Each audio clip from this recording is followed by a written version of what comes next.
Parents, have you ever wanted to expose your children to the endless lonely vacuum of deep space? Well, now you can with the Manco Genuine Spacesuit. Mommy, please, no! The suit also safely hampers movement once the child is securely locked inside. In this spacesuit, no one can hear your child scream, especially you. Jimmy, get in the suit. I don't want to put it on, Mommy. Helmet and gloves sold separately.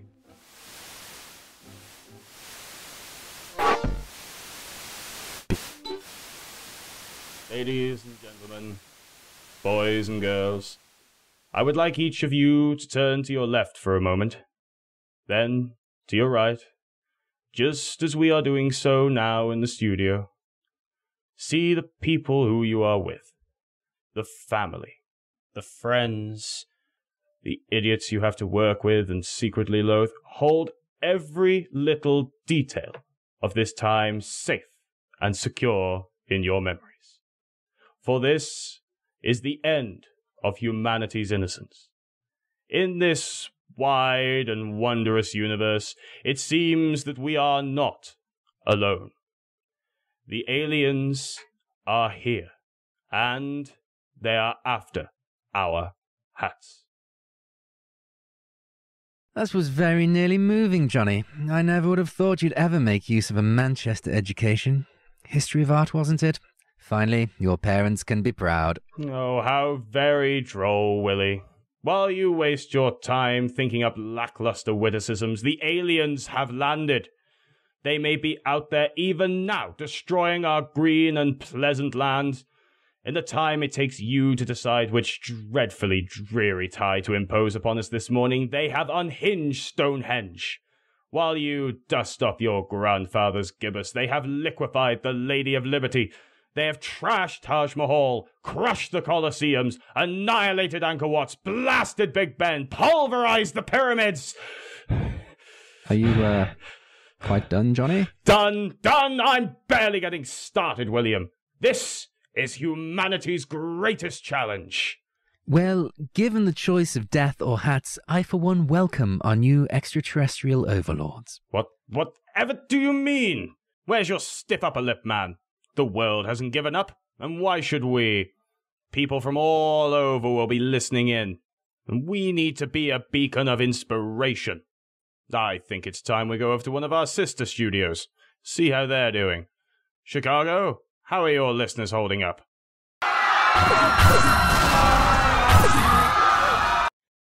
Right, not so good then. How about the East Coast? New York, what's happening on your end?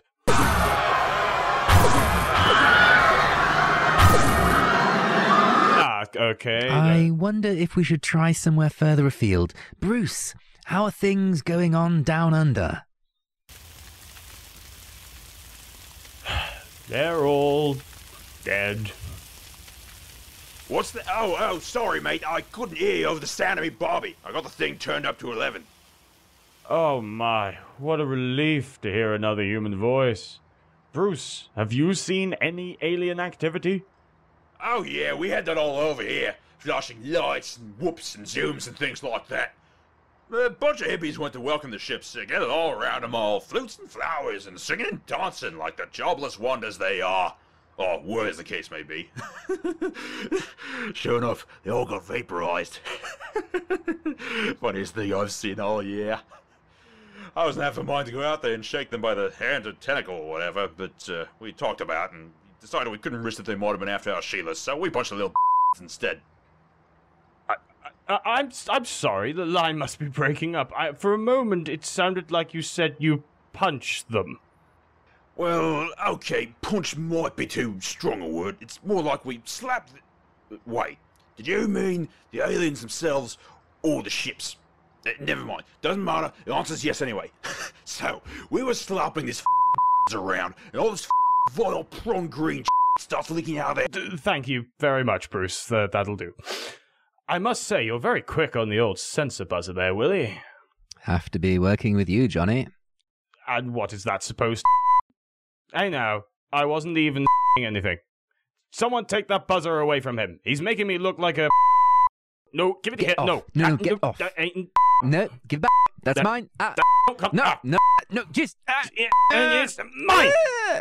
Thank you, Cock. Now, joining us once again in the studio, we have our resident meteorologist and apparently now expert on alien fashion, Percy Tamland. Thank you. A delight to be here again, and yes, I can honestly say that I'm as surprised as you are that I'm back. I very much doubt that, Percy. No, Willie. We can't all be experts in our field. Though I wouldn't doubt you'd just settle for being mildly good at your job. What is it about our hats that they find so attractive, Percy? Thank you, Mr. Birtwistle. Yes, well, having just read a style magazine, it would appear that this season's colours are lime and pink with a light shower of colour number 216190216. Though everything could be moving towards pastels before the month is out. That's all very well, Mr. Tamland, but what I was really trying to establish was why they're after our hats. I mean, do they even have heads? Ooh, let me check the magazine. I don't... no, there's nothing in here, though obviously one cannot simply assume that they do not have the same physical characteristics as we do. One head, 2 arms, no tentacles. Yes, but why our hats? Perhaps they're spaceships run on hats. Non-gravel-powered vehicles. How very, imaginative, Percy. Of course, Percy. We can't ignore the possibility that this is revenge for the monkeys. Monkeys? The ones we sent into space, Percy. How would you feel if another planet kept sending you dead animals? I don't know. Look, can I just read the weather? I don't see why not, actually. It's 1:30, and we need someone to fill while our on-site reporter sets up. Go on, Percy. Give us your weather report. Good evening, ladies and gentlemen. This is Percy Tamland, your weatherman, talking about something I actually know about. Weather! Yay! It seems the cold fronts that has been gusting over from the Thunder Mountains for the last month has been brushed aside by the sky being on fire. We strongly recommend that you apply large quantities of sunblock to your house to keep it from burning down. The temperature is around 122 degrees Fahrenheit in the shade and rising. South of Manland, the news is less sunny. The high pressure around the gravel sea has been pushing all the air southward and creating a wind system that has meant the smoke from the burning bodies has blotted out the sun and is a much colder 50 degrees. Might want to put on a jumper. In Twofold, it's raining cats and dogs and the occasional cow.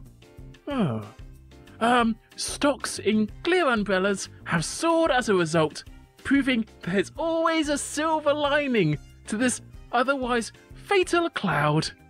Back to you, Willie! Thank you, Percy. I'm just hearing that we have Reginald Remmington on location in the danger zone. We go live to him now. Thank you, Mr. Dix. I don't know if I'm personally up to the task of adequately describing the scene of destruction for you. There was panic here, the whites of which haven't been seen since the Great Gravel Crash of 1914. Only, ironically, with more gravel. Due to the amount of rock which has been destroyed, the farmer from my previous interview would have been a very, very rich man, had he not been vaporized. I have seen bright white radiating from the ships of the extraterrestrial invaders.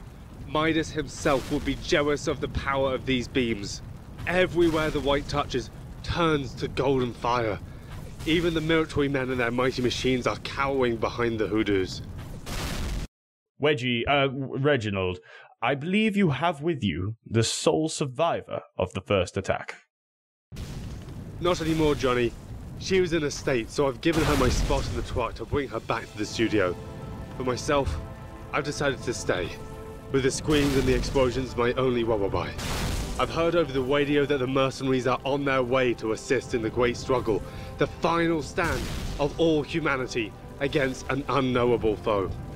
After millennia of name-calling and backstabbing, It took a force of unimaginable strength to bring all nations together. Even as I stand here, with a strange warm sensation prodding through my trousers, in the path of this oncoming beam of doom, the words of my father spring to my mind. Reginald, he told me on that cold autumn morning. Reginald, should you ever find yourself at a loss for what to say, remember, there's never been a better word than... Oh, right. Welcome back to the KKBC studio. You join us live as field reporter Reginald Remmington appears to have given his life. Reggie, as he was known affectionately by those who knew him, died as he lived in the pursuit of journalism, knowledge, and vegetables shaped like famous people. In his final act of selflessness upon this earth, he gave over his ride to safety to the only known survivor of the first impact. He leaves behind his unfinished collection of Saxon Hale bi-monthly funny books and his tabby cat, Daphne. I feel we barely had the chance to understand this great and noble, or strange and lonely man, depending on how you look at things. We don't actually know he's dead, Willie. I'm sure he would have appreciated your words, but it's probably best to save them until we know more. However, his stoic heroism in the face of adversity is an example to us all. Reggie would not wish us to be moping around here. He was clearly a man of action. We'll need his kind again soon enough if we are to stand a chance at defeating this great new threat. But for now, all the might in the world won't be enough if we are unable to focus our efforts. My hope is that there is some still out there, still alive, still listening to this simple yet impeccably hosted broadcast. Those who have the skills to devise and map out our battle plans to defeat our foreign foes, let this be a call out to you. Yes, you, student sat at your desk. Yes, you, housewife and mother of two. Yes, you, sharply suited man in your office with your briefcase and cane. This is a message to all those with ears to hear, eyes to see, minds to think, and hands to draw.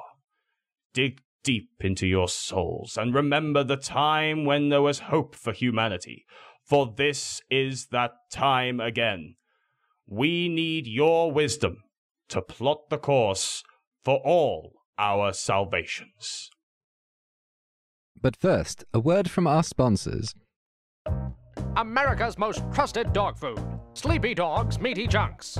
Every can of Sleepy Dogs Meaty Chunks is packed with nourishing reconstituted meat, taken from only the choicest cuts of U.S. government-inspected horse offal, lovingly water-blasted from the already scraped carcasses.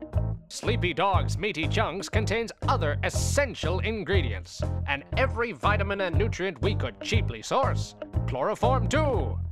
Your pup needs strong teeth, so Sleepy Dogs Meaty Chunks is the only dog food that contains genuine ground teeth. Yes, your dog is a member of the family too. Give him the health and happiness that he deserves. Sleepy Dogs Meaty Chunks, America's most trusted dog food.